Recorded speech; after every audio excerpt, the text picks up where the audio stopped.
How's it going, everybody, and welcome to episode 302 of Master My Garden podcast. Now, this week's episode is covering a topic that I've covered probably every year around this time, and even a couple of weeks ago, I covered it in a small way, and it's the subject of hedges.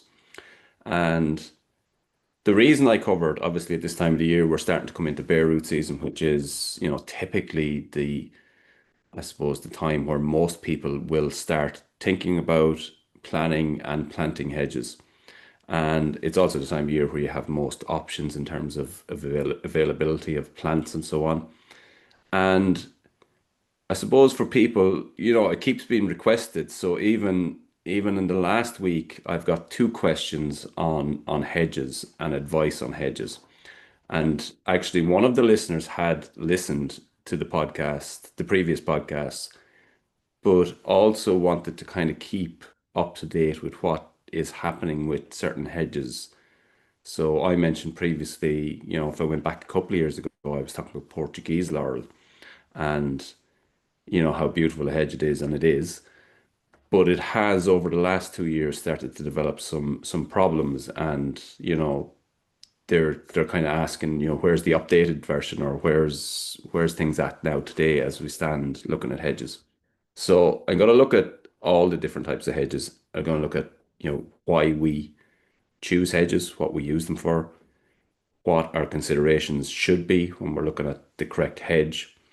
And I think that's why people have so many questions for a few reasons. Like typically, in a lot of areas, a hedge is a long term, it's something that you're putting in for the long term. Particularly if you're in, rural gardens, or outside of the sort of town gardens, the urban gardens, the amount of hedging that you're going to have tends to be quite a lot. You can have 50, 100, 200, 300 linear meters of hedging.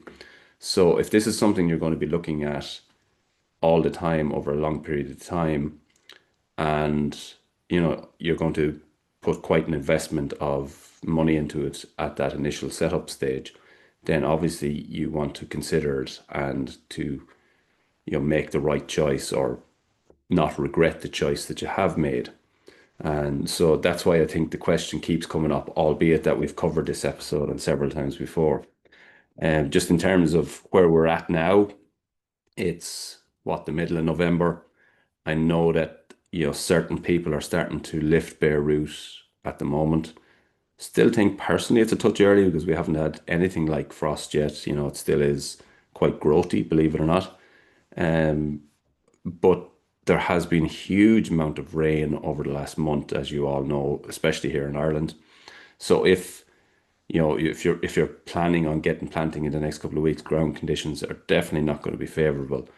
But a lot of the nurseries now are starting to, lift and are, already selling bare root plants.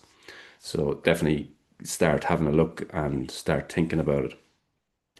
So I suppose I'll cover it's going to be kind of the same that we've covered before, but it will be with a little update, and try and maybe give everybody that's listening, the tools that they'll need, or the information that they'll need to go and make that perfect choice for their gardens, whatever size, shape it is.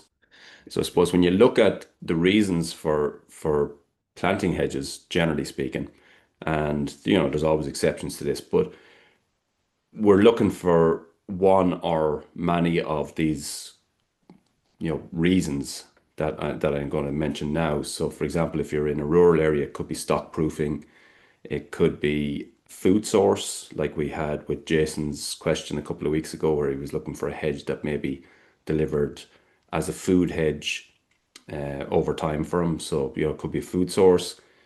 Privacy is a big one. That's one of the questions I got this week was in relation to privacy. Shelter is a huge one in certain parts of the country. So you're planting a hedge for shelter, or to shelter a certain spot or an area, to frame something. So that could be something like a little buxus hedge framing a flower bed, or framing borders at the front of your house, or whatever the case may be. It's also internal in the garden, a lot of people will use, a lot of the open gardens will use hedges to create sort of garden rooms, so gardens within the gardens. So, thinking to some of the good open gardens that we've had on the podcast, they have mentioned, the framing or the creation of these garden rooms within their gardens by the use of hedges of various types. Um, so that's a factor in many people's. One of the biggest factors that we've seen over the last number of years is creating hedges as for to support biodiversity, and a lot of people talking about, and obviously we spoke about it on the podcast, creating native hedges, mixed native hedges that create biodiversity corridors, within the garden, and allow insects and birds and so on to travel along it, providing food sources, providing, you know, sources of pollen for bees and so on. So it is, that has become a big theme. Native also has become, quite a big theme on people's wish list. And yeah, we'll go through all of those, and all of those pros, cons, and so on. So it could be a relatively long episode, but hopefully we'll be able to sort of cover and give the information that will allow you, as I say, go off and choose the perfect hedge for your garden afterwards. So they're kind of all the reasons. Before starting to look at your hedge, just a couple of obvious things to look at. Most hedging will grow in the majority of gardens across the country, with a few exceptions to that. So, for example, if you're in a very frosty area, there might be certain hedges that will struggle, and I'll mention those as we go through them. If you're in a coastal area, potentially some of the hedges that we talk about wouldn't be suitable for a coastal area. Very, very wet spots, for example, you might be in a wet garden and your fancy is for maybe beech hedging. So beech hedging does not like being very, very wet. So potentially a good swap there could be something like hornbeam, which it doesn't love being in a waterlogged soil either. No plant will, but it will take a lot wetter ground than, for example, a beech. So it'll give you a similar look with the fact that it's able to survive in kind of wetter ground. And that is the big thing, is to just consider. Now, if your garden fits into, I would say, 90% of gardens, there'll be variances in it, but most hedging will kind of do well. Another good thing to do, as I've said many times, is have a look, if you've moved into an area or if you've done a new build and you're looking to see what kind of hedging might suit your area, drive around within a few kilometers of your, of your new house or your new site, and see what's growing in the area. And that'll give you a good indication of what will work. If you're planting a hedge or you have a desire for a hedge and you drive every road within 5 kilometers and you don't see it, then you need to start just questioning a little bit. I'm not saying it won't work, but question a little bit whether that particular hedge that you're thinking of is suitable. On the other hand, if you choose a beech hedge and you drive half a kilometer up the road and you see somebody with a perfect beech hedge, then 99% chance that it's going to do really well for you as well. So that's a good way to kind of see what works in your locality. But the majority will do in most gardens, but you just have to watch out for those things: wind, maybe frost pockets, really wet sites, and things like that. And then just if that is a factor, you need to just factor that into your thought process as you go to choose these. The other thing to think about is of course the use that we spoke about, and there's many different uses and reasons why we plant. So when you factor those into your decision making, then that can be really helpful at this stage as well. The next thing that you'll start to come on to, whatever your purpose for planting is, you need to obviously think about deciduous, which basically means that it will lose its leaves in the winter time, or evergreen, meaning that it will stay green all year round and look the same all year round. There's pros and cons of both. Obviously, the evergreen is, it's a stable. It will always look like that. There's no times where it looks different. It always looks the same, and that's, for some people, that's exactly what they want. And there's some brilliant evergreen hedges. Some of those evergreen hedges give maybe more than one little benefit in that some of them will provide berries. Again, we talk about those, the pros and the cons in a moment. But then on the other side of that, maybe if it's for biodiversity, then typically it's going to be the deciduous plants that you're going for, the hawthorns, the blackthorns, the hollies. Sorry, that's evergreen, but rosa rugosa, those type hedges. So there's those considerations as well. But we'll go through them all. I'm going to start with the deciduous ones, and I'm going to start with the one that I have the most linear meters of here. I have actually, what have I got? I've got beech, which is the predominant hedge around my garden. I have some griselinia. I have some holly. I have cherry laurel. There's a bit of a story behind that. I don't overly love it, but there's a bit of a story why I have that.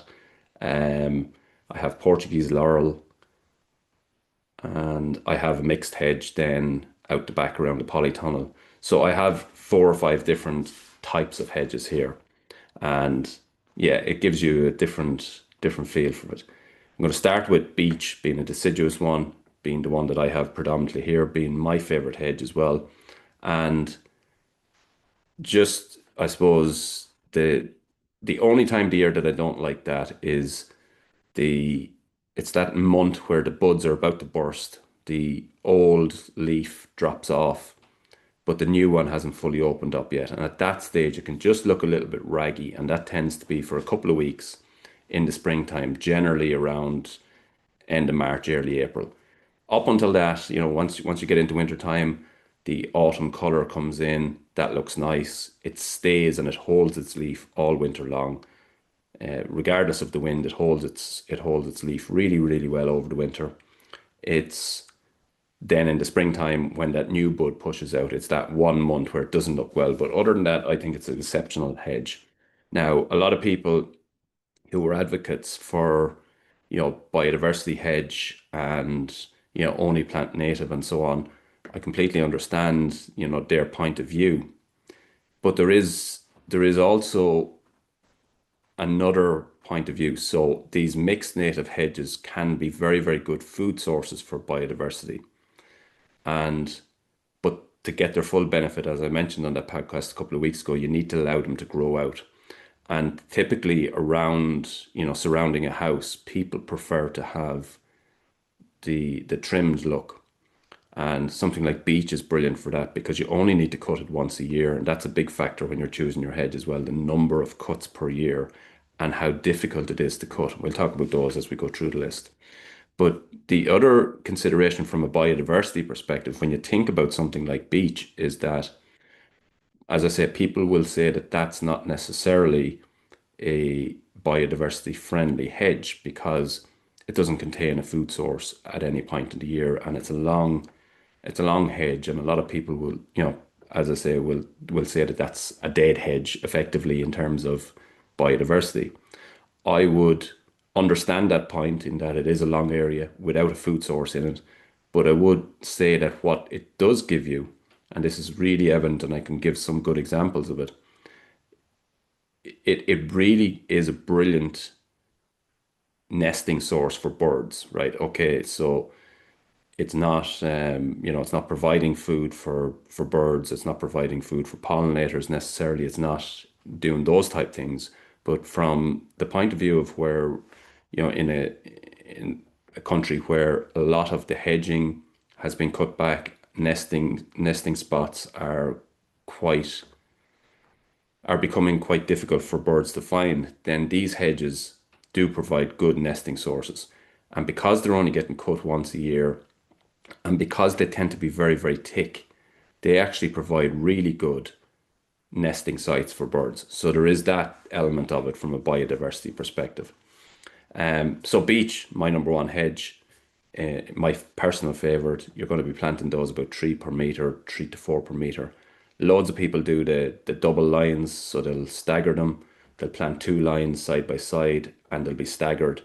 I always question that. You use a lot of plants and also don't really know what the great benefit of it is. If you can imagine two rows of plants growing side by side, like, okay, it'll fill out quicker, slightly quicker, but I don't see the benefit. I always just plant a single row of each, and it just might take a year longer, but it's a perfect way to do it.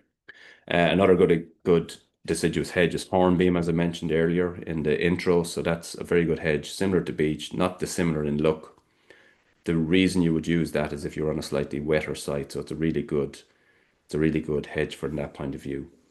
Then we come into the true native ones. You're talking about the hawthorn and blackthorn. So again, really good hedges. Like hawthorn, for example, that's a brilliant hedge. Even if you're going to go for the really, trimmed box type shape, that's where you're going to cut it and keep it trimmed. It's a brilliant hedge for that. It takes a little bit of time to get going, but once it gets going, it can create a lovely hedge. Nice, bright, vibrant colored green leaves. In the springtime, it does drop its leaf, obviously, but it is a really nice hedge. Then if you're allowing it to grow out, as I mentioned a couple of weeks ago, you're going to get the benefit of that flower and obviously the berries later on in the year. So in terms of biodiversity, that's a really strong biodiversity friendly hedge. Blackthorn is the same, probably one of the earliest ones to flower. If you're keeping it trimmed, again, you don't really see the full benefit of it. But if you're allowing it to grow out, you'll see great benefit in terms of flower and also in terms of berries later on in the year. Rosa rugosa, which is a dog rose, that's a brilliant one for flower again. Really tough, brilliant in a mixed hedge because it gives you a little bit of a variation, gives you that flower. Again, good for pollinators. And another one with fantastic autumn color within a mixed hedge is viburnum opulus. So my mixed hedge has whitethorn, blackthorn, rosa rugosa, viburnum opulus. It has hazel, and that's I think the five plants I have in it. It's as I mentioned a couple of weeks ago, it's about 60%, 60 to 70% whitethorn and blackthorn, and then the rest is divided up in that. So it's a really good mix, really good mix.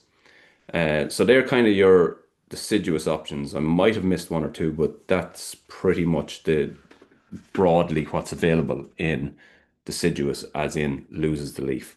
And they're all, they all have their purpose and they all have their place. Just depends again on what you're requiring from it. The majority of hedging though falls under the evergreen option. And I suppose that has been, because people like that stability that always look the same. Um, Sometimes I guess the evergreen hedge is going to give you that little bit more if it was privacy or if it was shelter you're looking for. Once it matures, it's going to stay the same the whole time. So it does probably give you that little bit more, I suppose, surety of delivering on what it is that you wanted. So to go through the list, there's lots of them, and they all have pros and cons. A good one that I've mentioned before, it's one called Cotoneaster cornubia, and it's an evergreen, has a really shiny, glossy leaf, quite a small leaf, or relatively small, it's sort of a mid-sized leaf, but it's glossy, has unbelievable berries, so like stunning berries in the autumn time once it's mature. But again, to achieve that, it needs to be allowed to grow out a little bit. But it is a fantastic hedge from the point of view of being evergreen, giving you relatively quick to grow, grows on almost in any kind of garden. Very few sites it won't work in. And the autumn berry it's phenomenal, like a really, really top class autumn berry. And that's it's a really good option as a hedge. Probably, as I say, you need to allow it to grow out to get to see the full benefit of it. So if you're looking to keep a nice sharp boxy cut on it, mightn't be the right one for you, but a very good one from the point of view of screening and privacy. And the thing about screening and privacy is that it doesn't have to be a hard block that gives you that privacy. It can be just, you know, a more gentler approach, and I'll talk about it later on as we finish off the episode. There's another way of doing it if you're not going planting in the ground, but if you're screening off, say, a patio area, it doesn't necessarily have to be a solid block of a hedge that you're planting. It can be something that, you know, it blocks off most of the view, so you're getting that privacy, but it's not fully blocked off in that, you know, you can still see out, you can still see in, but it's screening it. It's as I say, not a full block. So that's a really good hedge, the Cotoneaster carnubia in that scenario. You also might need, if there's a particular area that you want to screen for privacy, you might need to screen the whole thing. It might be just a case of 3 or 4 or 5 strategically planted hedging plants or trees that block the eye line to where it is that you want to block off. Like if, for example, your sunroom is looking right out onto your neighbor's sunroom, and at night time you're both able to view across from one to the other, then potentially you would want to screen that. But it mightn't take a lot of plants to do that. It could be just a few strategically ones planted to give you that sort of privacy that you're looking for, to give you that space that you're looking for. So Cotoneaster carnubia, a brilliant one with stunning autumn berries. One that's traditionally used nearer the coast is Griselinia, again evergreen, kind of a limey green coloured leaf, really good plant. Only time I've ever seen it struggling, and I have some of it in the garden, the only time I ever saw it struggling was back in the really bad deep frosts over a month or 6 weeks that we had. I think it was 2010, 9 and 10 or 10 and 11, one or the other, and we had snow on the ground for several weeks, really deep minus temperatures here. And that was the only time I saw it struggling. And at that time, a lot of them did die, you know, once you were inland. Coastal wise, brilliant plant for the coast, doesn't mind salt, you know, the salty rain or the salty wind at all. Um, Struggles a little bit with heavy frost, but touch wood, we don't get a huge amount of heavy frost. So we'll do well in a lot of gardens. Next one is brilliant plant, can be mixed into, you know, native hedging is elix or holly. The thing with holly is that it's very slow. So if you're looking to get something that's quick, holly's not the option. If you're looking for something that looks classy over time, holly's a great option, but you do need to give it that time. Realistically, you're looking at 10 years before you'll see it into a proper 4 foot hedge that's thick.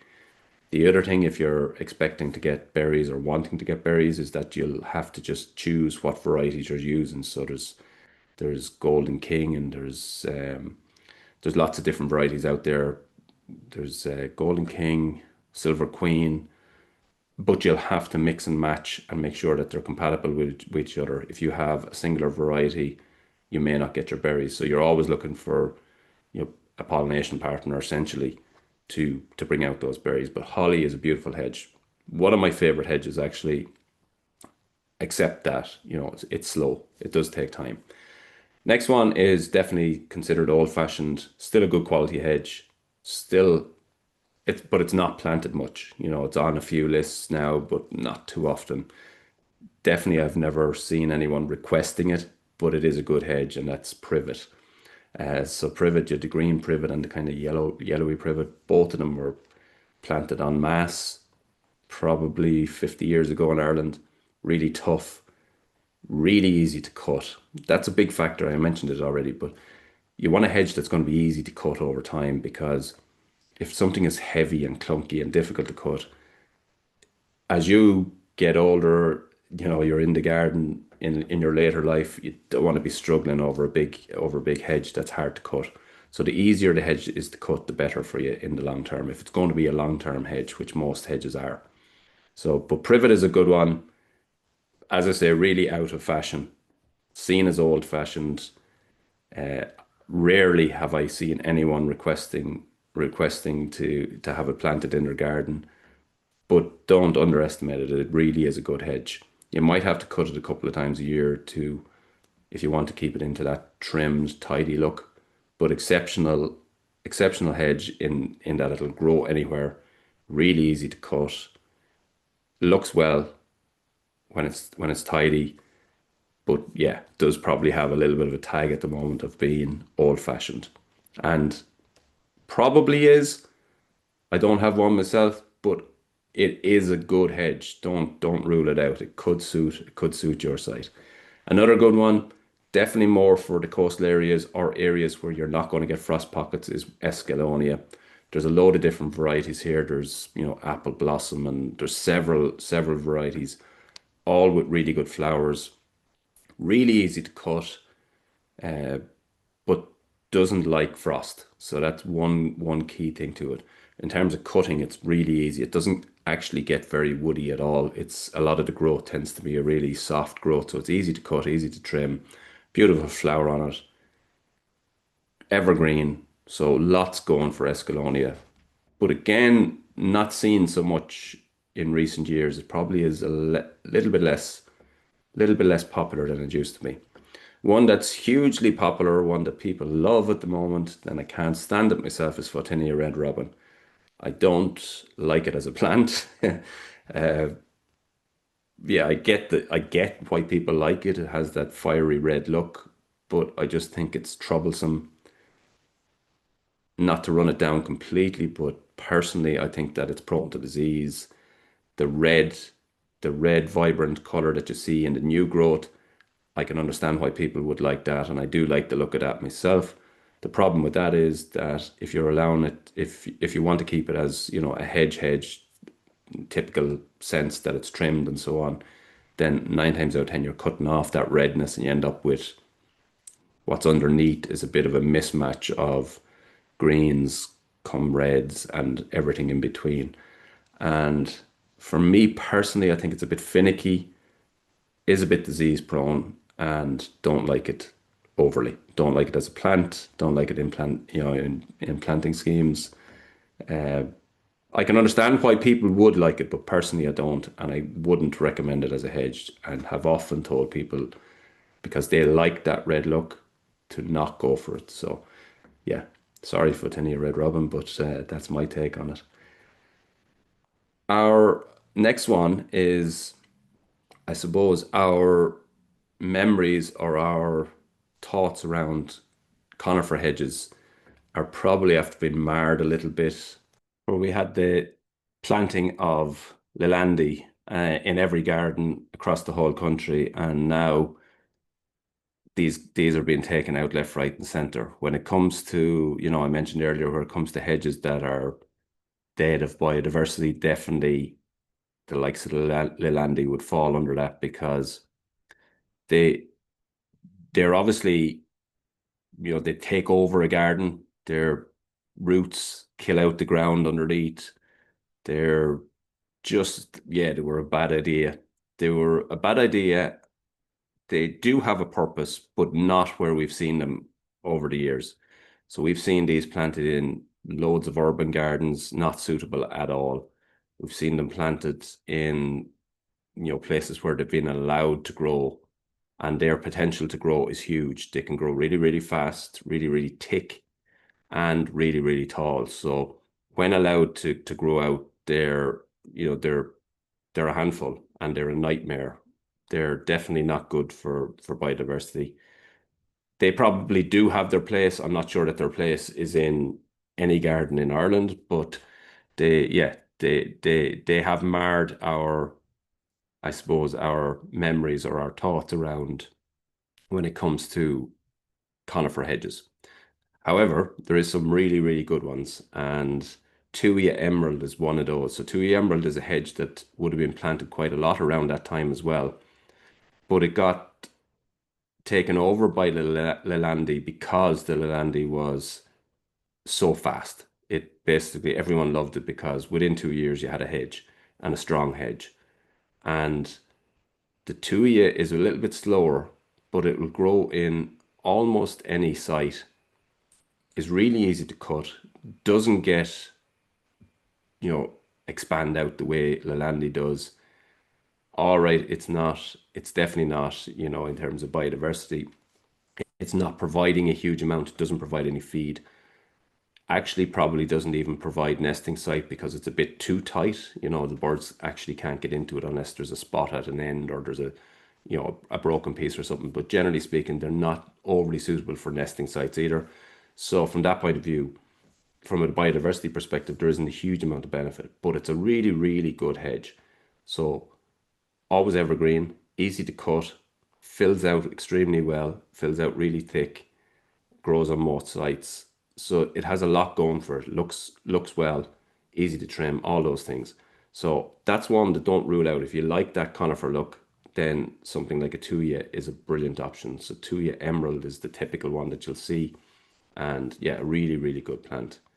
Then we come on to probably the most common of the evergreen hedges, and that's laurel in its various types. So we have Prunus lustanica, which is the Portuguese laurel, and then we have Prunus novita, rotundifolia, which is the cherry laurel.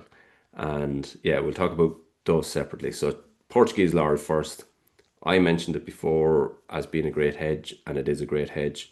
Beautiful dark green leaf, really easy to cut, really quick growing, all those pros to it. The cons over the last couple of years, and I mentioned it, so it's picking up a mildew disease, makes it look a bit gappy. It's also prone a little bit to shot hole, which basically is where you get a load of little holes in the leaf. And from that point of view, it's not as robust as it used to be. And that can happen with, you know, with something that comes on trend after a while when I suppose the populations across the country build up, then potentially afterwards diseases start to develop. In those initial stages, you don't see it too much, but over time it can happen. And it is one that's showing some problems at the moment. They're not problems that are, you know, in terms of choosing a hedge, I wouldn't call them to be a deal breaker in that they're solvable, very solvable. Typically, any issue with a hedge, if the hedge is growing well, growing strongly, it will grow out and outgrow any kind of problems that it will have. So you're talking about good feeding, spraying the leaves with seaweed and so on. If you do get the problem, it's quite easy to solve, you know, typically speaking, but it is still prone to it. And, you know, when people are choosing a hedge, generally what they're looking for is something that is just very, very little work. So again, not too many cuts. Definitely you don't want to be having to treat it. You know, you want it to be there. You want it to be solid. You want it to be healthy without having to put too much effort into it. And that's generally what people are looking for. Now, as I say, it still is a very, very good option as a hedge. It looks fantastic, but there is that slight caveat, this tiny caveat around that, where you do need to potentially give it a little bit of care, or potentially it can pick up some issues. But they're not, as I said, not hard to solve. The cherry laurel, then on the other one, this is one that has a seriously bad rep at the moment. It's one of the most popular evergreen hedges, you know, from nurseries and garden centers' point of view. If you look at open gardens, estate gardens, and other places around the country, it was one that was brought in a number of years ago, and it just has become invasive in many places. And I know a lot of people now calling for it to be, you know, banned and don't plant it and so on. And again, I can understand, you know, because when it is let grow wild, and I've worked in estate gardens, you know, a number of years ago, where cherry laurel was just taking over. And it's, you know, from the point of view of if it's left grow, and this is why it's a problem in, you know, the likes of these big places. And I saw Johnstown Castle recently, they were doing a big clear out of cherry laurel, and there's loads of other places like that where cherry laurel has just taken over. And they were planted, you know, whatever, 100 years ago or whatever it was. And over time, they're not maintained in a perfect hedge. What ends up happening is they can spread so many ways. They're very, very versatile, robust plants in terms of once they get into a landscape, they have an ability to stay there. So they can seed into the ground, they can layer themselves. So a branch touches the ground, it will root very, very easily into that ground. Now there's another plant and to continue the cycle continues. Because they're so dense in terms of the leaves, they will block out any other plants that are in the area, and what you end up with is a dead zone essentially of just cherry laurel. And there's so many examples of that all over the country where it was allowed to get out of hand and spread, and then it became such that it killed all the native plants underneath it. And it's seriously aggressive. It's in a lot of forests, it's in a lot of woodlands, and there is huge work going on now across the country to take it out in a lot of places. So I can understand the call for people saying get rid of cherry laurel and all of those things. I also have some here. I would never have planted it, I would never chose to plant it. Actually, what happened was there was a motorway being opened and there was a skip load of cherry laurels being dumped. And somebody said to me, do you want a few? So I got a few and I stuck them in. Do I intend to keep it in the garden? I actually am thinking of removing it. I'm not going to remove it straight away. With lots of other things that need to be done first. But I do think that over time I will take it out completely. It was planted along a native hedge. The native hedge is still doing okay behind it because there's a lot of tall trees and hawthorn and ash and so on in it. They're still doing okay. But it isn't good for any of the smaller plants that you'll see underneath. So the likes of the hollies, any of the undergrowth. It's really strong at blocking all those out. And so I don't want it to become a problem in 20 or 30 years where it's basically killing native plants behind it. But if it's being planted in a garden where it's going to be trimmed on both sides, trimmed on top and kept under control, then from that point of view, it's a fine hedge. Don't love it, but it is a fine hedge, and I can understand why it is one of the most popular because it's robust, will grow in most gardens, relatively easy to cut. If being kept trimmed, it's very manageable, solid, always evergreen, all of those things. Two different kind of types out there is Novita, which is kind of a darker leaf, a little bit more pointy. Rotundifolia is a slightly more lighter green, not quite lime green, but slightly lighter green. And yeah, they're the kind of two main versions. Either or, they're roughly similar price. The very little difference between them, only just kind of leaf color and leaf shape slightly different on both. But that's cherry laurel. Yeah, depends who you talk to. As I say, a lot of people are totally, totally against it, calling for it to be banned and so on. I can understand that. I wouldn't say that it should be planted willy-nilly. It should only be planted somewhere where it's guaranteed to be cut on all sides. That's important. If you're backing it up against something and it's allowed to travel out that other side, it will. Really clever, as I said, it travels through multiple ways and multiplies through multiple ways. And there's so many forests and various walks along rivers where cherry laurel is now the predominant plant. And obviously that's not good. From a biodiversity perspective, it's not good. And okay, you know, the plant itself doesn't look untidy or anything. It's not an ugly plant, but it's certainly not as good as a nice mix of native plants. So the fact that it dominates those and takes them out of a landscape is why people are so against it. A really good native hedge evergreen is one called Taxus baccata, and this will be probably my favorite evergreen hedge.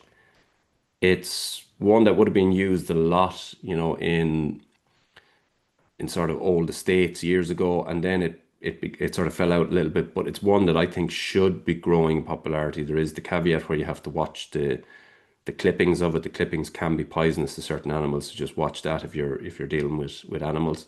But Taxus baccata is a superb evergreen hedge, perfect for topiary, perfect for keeping trimmed, tidy, boxing off areas. I really like Taxus baccata.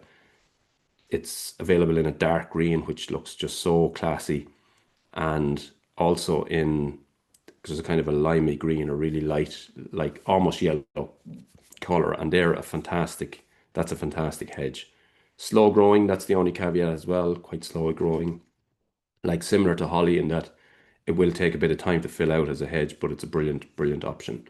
Another one is obviously the buxus. Buxus is small growing, one that's used quite a lot for framing areas, little small areas around beds, along driveways and so on. I'm actually at the moment planting, not here, in someone's garden. I'm planting buxus. They requested buxus down along the driveway, so a lovely buxus hedge on both sides of the driveway, and it looks really classy. So that's a nice hedge.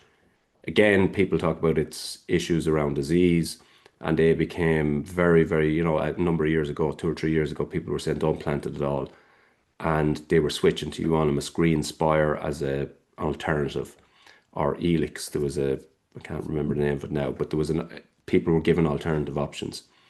I don't think it's as worrying as that. I think buxus, is a resilient plant. There is buxus blight, buxus moth, but it doesn't take a lot to keep those issues at bay.